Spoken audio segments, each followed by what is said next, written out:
दीपक मंतेशिया। Bulletin का आगाज करेंगे। भारत पाकिस्तान टेंशन के बाद उत्तराखंड सरकार भी नागरिकों की सुरक्षा को लेकर अलर्ट मोड पर काम कर रही है। मुख्यमंत्री पुष्कर सिंह धामी ने मुख्यमंत्री आवास में उच्च अधिकारियों के साथ बैठक की। बैठक के दौरान केंद्र सरकार की ओर से जारी दिशा निर्देशों के अनुसार की गई तैयारी के साथ ही तमाम महत्वपूर्ण बिंदुओं पर चर्चा की गई। सीएम धामी ने कहा है कि राज्य में वर्तमान समय में स्थिति सामान्य है, लेकिन सभी विभाग और अधिकारियों को किसी भी स्थिति में निपटने के लिए तैयार रहें। उन्होंने अधिकारियों को बॉर्डर क्षेत्रों में सघन चेकिंग अभियान और जिलों में सामरिक महत्व के स्थलों का सुरक्षा बलों पर विशेष ध्यान दें। सीएम धामी ने कहा है कि राज्य में संवेदनशील स्थानों, महत्वपूर्ण स्थानों, चारधाम यात्रा स्थलों और अन्य मार्गों पर सुरक्षा के बेहतर उपाय किए जाएं।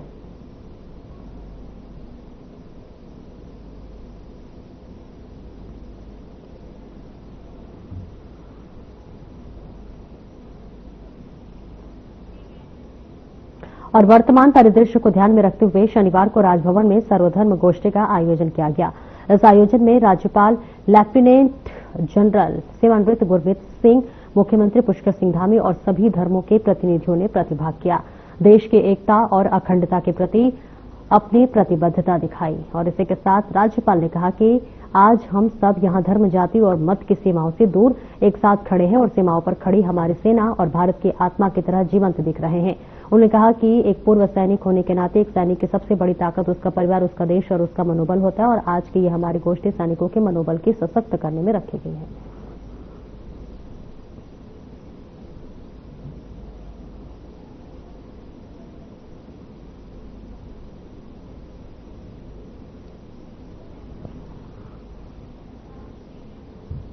मुख्यमंत्री पुष्कर सिंह धामी शनिवार को गुरु राम राय विश्वविद्यालय के वार्षिक समारोह जेनित 25 फेस्ट में शामिल हुए, जहां सीएम धामी ने समस्त युवाओं का आह्वान करते हुए कहा कि हम देश हित को सर्वोपरि रखते हुए अपने कर्तव्यों का निर्वहन पूरी निष्ठा, समर्पण और ईमानदारी से करें। साथ ही ये संकल्प ले कि हर संकट की घड़ी में हम एकजुट होकर राष्ट्र के साथ दृढ़ता से खड़े रहेंगे। इस अवसर पर बड़ी संख्या में उपस्थित छात्र छात्राओं को संबोधित करते हुए मुख्यमंत्री पुष्कर सिंह धामी ने कहा कि आज रोजगार परिदृश्य तेजी से बदल रही है।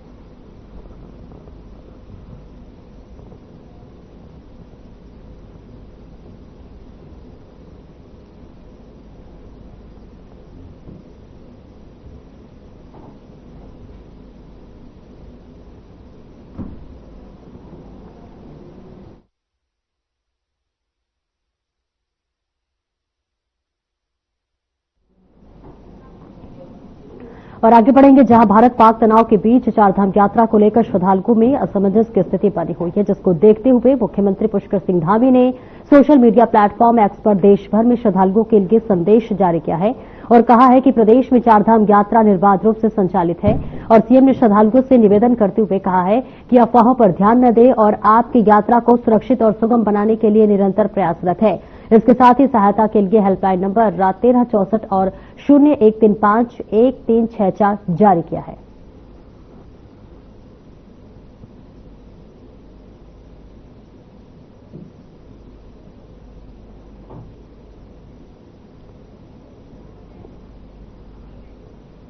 प्रदेश के ग्रामीण इलाकों में 7000 से ज्यादा आंगनबाड़ी और सहायिकाओं को 20 मई से नियुक्ति पत्र मिलने जा रहा है। विभाग ने ज्यादातर पदों के लिए अंतिम सूची जारी कर दी है और ऐसे में बीते शुक्रवार को आयोजित समीक्षा बैठक में कैबिनेट मंत्री रेखा आर्या ने जल्द से जल्द अंतिम सूची जारी करने के निर्देश दिए हैं। बीते शुक्रवार आयोजित समीक्षा बैठक में महिला सशक्तिकरण एवं बाल विकास मंत्री रेखा आर्या ने आंगनबाड़ी नियुक्ति प्रक्रिया की समीक्षा की है। रेखा आर्या ने बताया कि हरिद्वार के अलावा 12 जनपदों की अंतिम चयन सूची जारी कर चुकी है। हरिद्वार की अंतिम चयन सूची इस सप्ताह जारी हो जाएगी।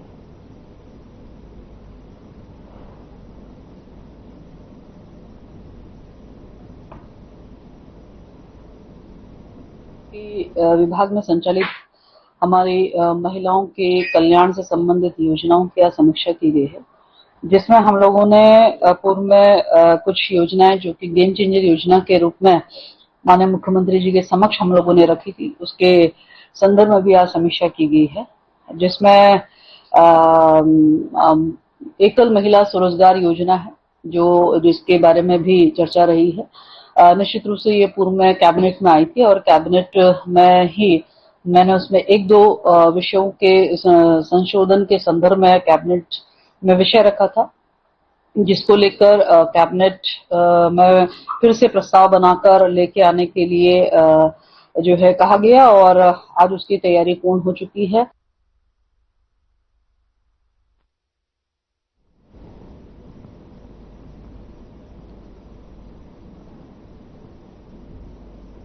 उत्तराखंड शासन ने पिछले लंबे समय से तबादलों को लेकर चल रहे कयासों को विराम देते हुए आखिरकार तबादलों की सूची जारी कर दी है। फिलहाल आपको बता दें कि 25 आईएएस और 13 पीसीएस अधिकारियों की जिम्मेदारी है।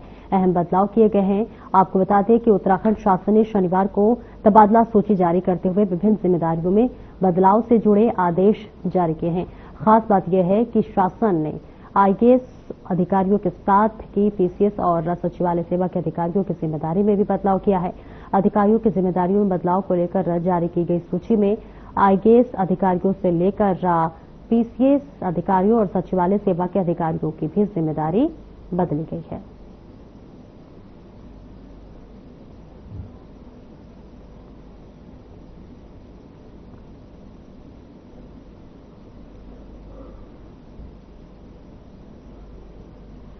उत्तराखंड में चारधाम यात्रा चल रही है और धामों में घोड़े खच्चरों से यात्रियों को और सामान को ले जाने का काम किया जाता है। आपको बताते चले कि यात्रा के दौरान कई घोड़े खच्चरों के मरने की खबर आ रही है और कई घोड़े बीमार हैं, जिनके इलाज के लिए डॉक्टर्स की टीम लगाई गई है। और वही उत्तराखंड बीजेपी की प्रदेश प्रवक्ता कमलेश रमन ने कहा है कि घोड़े खच्चरों के लिए डॉक्टर्स की टीम लगी हुई है। जो बीमार जानवर है उनका इलाज चल रहा है।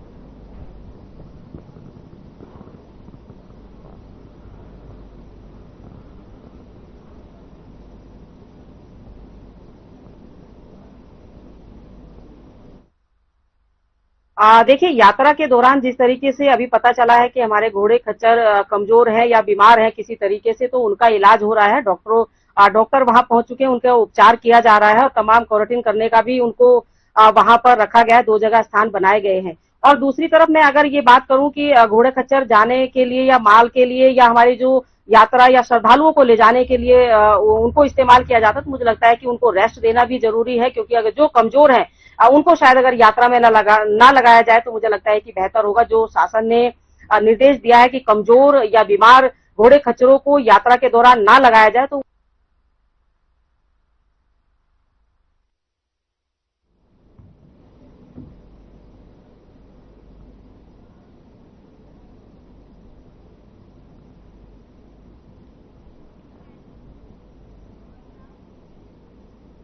और उत्तराखंड चारधाम यात्रा अब अपने पूरे जोरों शोरों से चारों धामों में काफी संख्या में श्रद्धालु पहुंचकर दर्शन कर रहे हैं। आपको बताते चले कि अभी तक करीब 5 लाख श्रद्धालु चारधाम के दर्शन कर पुण्य कमा चुके हैं। वहीं केदारनाथ की बात करें तो श्रद्धालुओं की संख्या 1,87,000 के पार हो गई है। इस पर बीजेपी नेता लक्ष्मी अग्रवाल ने कहा है कि प्रत्येक साल चारधाम में लोगों की बढ़ती संख्या और आस्था ये दर्शाता है कि सरकार यात्रा को सुगम बनाने में सफल रही है।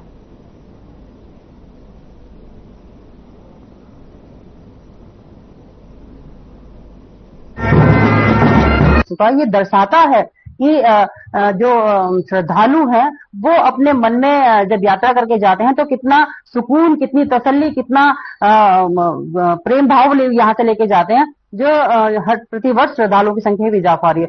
जहां तक रहे व्यवस्थाओं की बात आपने की है, तो सरकार, जो धार्मिक सरकार है, वो लगातार जो है यात्रा व्यवस्थाओं को सुचारू रूप से करने के लिए लगातार अधिकारियों के साथ मॉनिटरिंग कर रही है। लगातार मुख्यमंत्री जी जो है वो अधिकारियों के साथ इसकी मॉनिटरिंग कर रहे हैं और अधिकारी जमीनी स्तर पर जाकर व्यवस्थाओं का जायजा ले रहे हैं।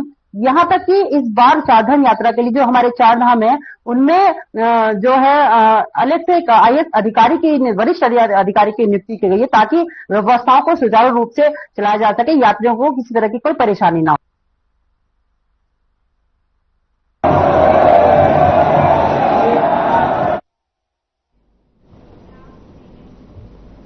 और उत्तराखंड में देहरादून से शुरू करने वाली संविधान बचाओ रैली को कांग्रेस अब आगे बढ़ाते हुए विधानसभा वार इस अभियान को जो है आपको बता दें कि चलाएगी। इस अभियान को लेकर बीजेपी नेता मथुरा दत्त जोशी ने कहा है कि संविधान के साथ सबसे अधिक छेड़छाड़ कांग्रेस के जमाने में हुई। साथ ही साथ उन्होंने कहा कि संविधान की मूल भावनाओं के साथ भी यदि किसी पार्टी ने छेड़छाड़ का काम किया है तो वह कांग्रेस पार्टी है।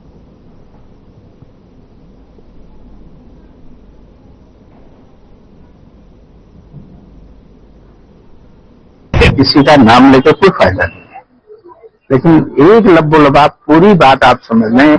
52 से लेकर 51 से लेकर 2014 तक कितनी बार संविधान संशोधन हुए हैं और संविधान की भावनाओं से छेड़छाड़ की गई है, ये कांग्रेस के कार्यकाल में हुआ है। और कांग्रेस ने ही संविधान की भावनाओं को तार तार करने का काम किया है। आना घर पर जी जी आएंगे।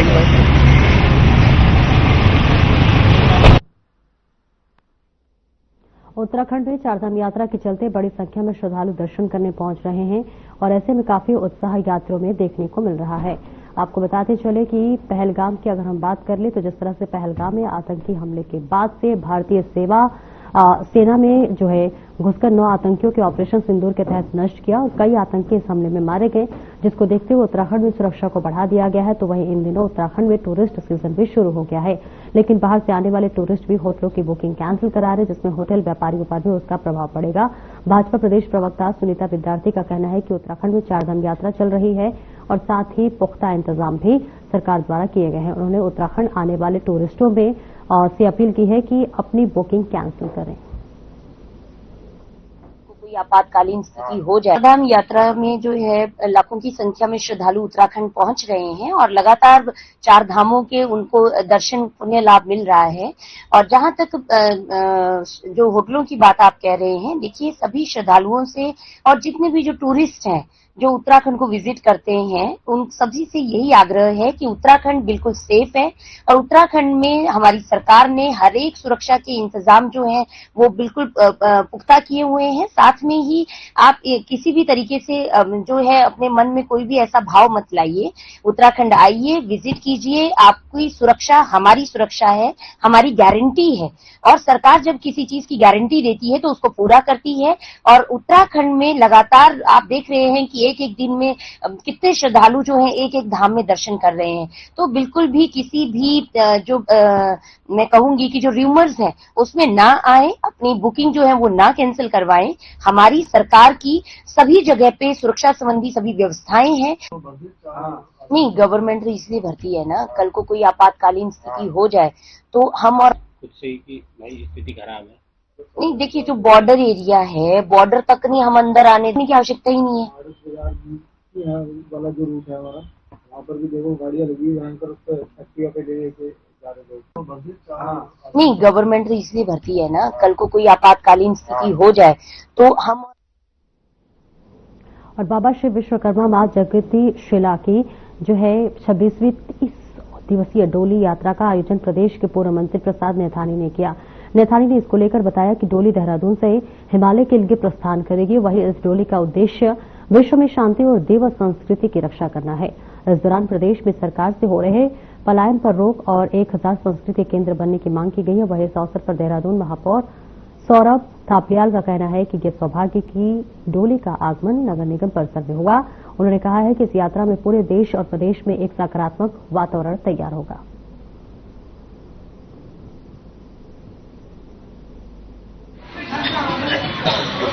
ये विश्वनाथ जगदीशिला डोली यात्रा इस बार 26वें वर्ष में यात्रा का शुभारंभ हो रहा है कल से, और आज यहाँ देहरादून में आई है।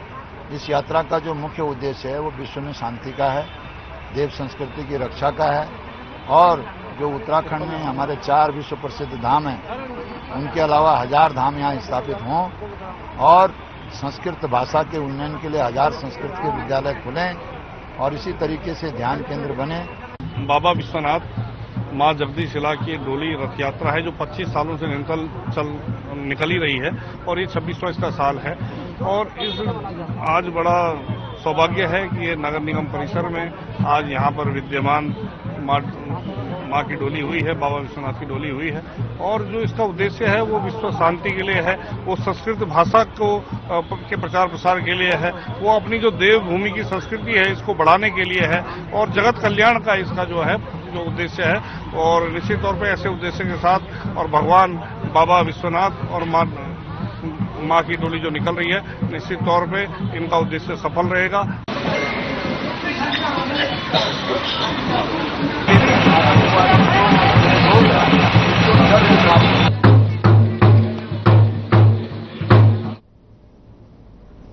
उत्तराखंड में चारधाम यात्रा की शुरुआत हो गई है और अभी तक करीब 26 लाख लोगों ने चारधाम यात्रा के लिए रजिस्ट्रेशन करा लिया है। तो वहीं करीब 4 लाख श्रद्धालुओं ने चारधाम पहुंचकर दर्शन कर लिए हैं और चारधाम यात्रा को लेकर के सरकार ने काफी अच्छी व्यवस्था कर रखी है। वहीं बद्रीनाथ धाम की व्यवस्थाओं को लेकर के कांग्रेस विधायक लखपत पोटोला ने व्यवस्थाओं को लेकर सरकार की तारीफ की है। सुनिए।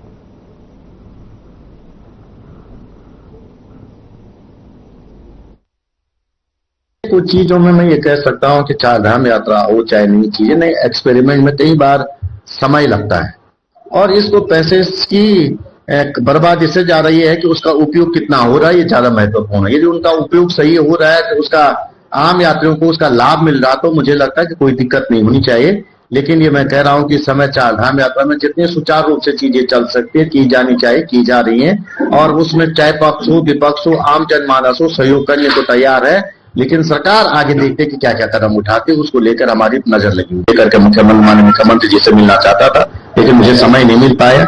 मैं चाहूंगा कि जो चीजें कमियां हैं उनको लेकर के उनसे बात करो। अगर हमारी बात नहीं सुनी जाए तो हम आपके सामने आपके सम्मुख में जरूर कहेंगे। लेकिन कुछ चीजें हैं जिन चीजों को लेकर मैं बात करना चाहता हूं कि ताकि यात्रा और अच्छी और सुगम हो। मैं पूरे देश के लोगों से अपील करना चाहता हूं कि चारधाम यात्रा पे आए, उत्तराखंड में आए, बहुत सुंदर है, बहुत खूबसूरत है।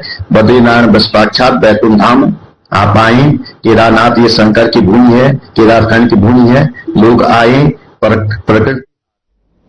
और आगे बढ़ेंगे। जहां भारत और पाकिस्तान के बीच हो रही जंग के बाद उत्तराखंड में चारधाम यात्रा पर आने वाले श्रद्धालुओं में कोई भी आपको बता दें कि कमी नहीं आई है। चारधाम यात्रा के लिए श्रद्धालु रजिस्ट्रेशन कराने के बाद उत्तराखंड का रुख करें। उत्तराखंड के प्रवेश द्वार मंगलौर में वाहन के ग्रीन कार्ड बनाए जा रहे हैं और वाहनों के ग्रीन कार्ड बनाए जाने के बाद यात्री अपने वाहनों से चारधाम की यात्रा कर सकते हैं। वहीं प्रशासन ने भी सुरक्षा के कड़े इंतजाम किए हैं। जहां पर चारधाम यात्रा को लेकर उत्तराखंड नारसन बॉर्डर पर कांग्रेस के राष्ट्रीय सचिव काजी निजामुद्दीन ने भी परिवहन अधिकारियों के साथ मिलकर ग्रीन कार्ड सेंटर का निरीक्षण किया। उन्होंने कहा है कि देवभूमि में आने वाले यात्रियों की किसी भी तरह की कोई परेशानी न हो। चारधाम यात्रा में जितने भी व्यावसायिक वाहन आते हैं देश भर से, उनके पेपर्स पूरे नहीं हो पाते या जगह जगह उनके कागज चेक होते हैं। तो यहाँ उत्तराखंड के नारसन चेक पोस्ट पर ट्रांसपोर्ट डिपार्टमेंट ने व्यवस्था की है जिसमें के सारे कागज एक ही जगह चेक हो जाएंगे और चेक होने के बाद उनको एक ग्रीन कार्ड इशू हो जाएगा और वो ग्रीन कार्ड कहीं भी फिर पूरे यात्रा में किसी भी पॉइंट पर अगर कागज चेक होंगे तो वो ग्रीन कार्ड दिखाने भर से उनका काम हल हो जाएगा।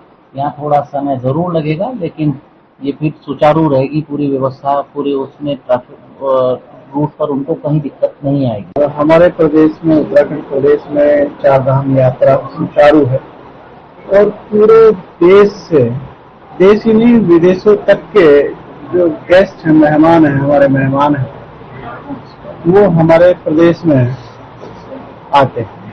और आज हम लोग यहाँ पर हैं, हम जितने भी हमारे कमर्शियल व्हीकल्स हैं उनके लिए ग्रीन कार्ड इशू का प्रोसेस यहाँ हमारे नारसन चेक पोस्ट पर किया जा रहा है और ताकि जब यहाँ से चारधाम की तरफ ये लोग बढ़ें तो कहीं भी इश्यूज या फिर उनको परेशानी न आए। तो एक ग्रीन कार्ड की व्यवस्था यहाँ पर की गई है। ये आरटीओ एल्विन मैडम यहाँ पर हैं, आज इनके देखरेख में ये चीजें हो रही है। हम लोगों ने भी देखा, बाहर यात्रियों से बात की तो यात्री भी संतुष्ट हैं और कह रहे हैं कि ठीक और अच्छी व्यवस्था है, जन सुविधाएं यहाँ हैं।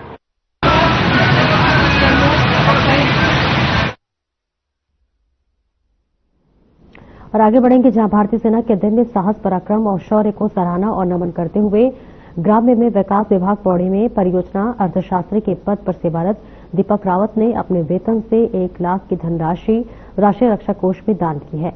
वेतन से सहयोग राशि दान किए जाने के लिए उन्होंने जिला विकास अधिकारी पौड़ी को पत्र भेजा है और इसी के साथ साथ पौड़ी के रहने वाले दीपक रावत के पास स्वजल की परियोजना प्रबंधन होने के साथ ही ग्राम्य विकास विभाग का अर्थ और संख्या अधिकारी अतिरिक्त दायित्व भी है। जहां जानकारी के मुताबिक दीपक रावत का कहना है कि पहलगाम की घटना के बाद आतंक के खिलाफ भारतीय सेना लड़ रही है और भारतीय सेना के आड़ में साहस पर उन्हें गर्व है। ऐसे में भारतीय सेना की आन बान और शान में सेना के सहयोग के लिए उनका छोटा सा शैक्षिक योगदान है।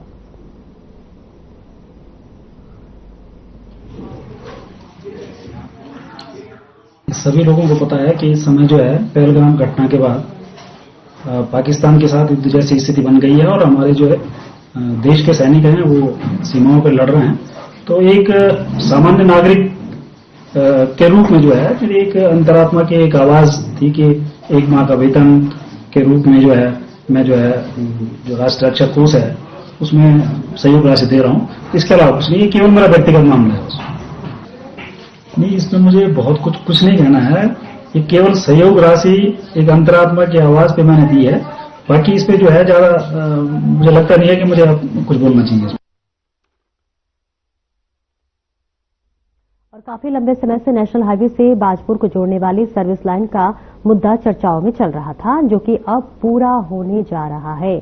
जी हां, आपको बताते चले कि जहां पर बाजपुर की बात कर ले तो नैनीताल को जाने वाले नेशनल हाईवे की सर्विस लाइन मार्ग का कार्य लगभग पूरा हो चुका है। नेशनल हाईवे के प्रोजेक्ट इंचार्ज के अनुसार लगभग 15 जून तक सर्विस लाइन की शुरू कर दिया जाएगा।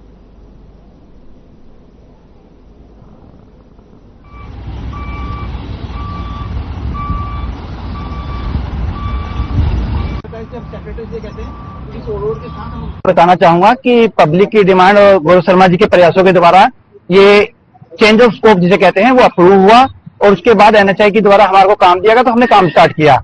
अभी इसको हम पूरी एनएचआई के जो गाइडलाइंस हैं और क्वालिटी कंट्रोल के जो टेस्ट के गाइडलाइंस आईआरसी और स्पेसिफिकेशन के हिसाब से हम लोग हर लेयर को पूरा टेस्ट करके पूरी गुणवत्ता के साथ आगे बढ़ रहे हैं और इसके हमारा अप्रोक्सीमेटली 70% काम हम लोग कंक्रीट का और मिट्टी का काम खत्म कर चुके हैं। ये 6,31,87,158 रुपए यानी कि 6,40,00,000 रुपए सरकार देने को तैयार, एक इच्छा शक्ति वाली सरकार, एक कुशल नेतृत्व वाली राज्य सरकार करने को तैयार थी। आपके बल पे और बाजपुर वासियों के और एनएचआई के बलबूते ये काम होने को है और एक बड़ा अमाउंट देने को सरकार तैयार है, लेकिन इच्छा चाहिए यहाँ के आम नागरिक की और यहाँ पर राजनीति करने वाले नेताओं की। सेक्रेटरी से कहते हैं इस रोड के साथ हम कोई भी चीज नहीं चला सकते, 14 मीटर की स्थिति हो जाएगी। अच्छा, हर लेयर 8 इंच की गलती है, उसका वो रोलर है पूरा उसको कॉम्पैक्ट करता है, जो सेपरेटर रहता है। फिलहाल इस बुलेटिन में इतना ही। नमस्कार।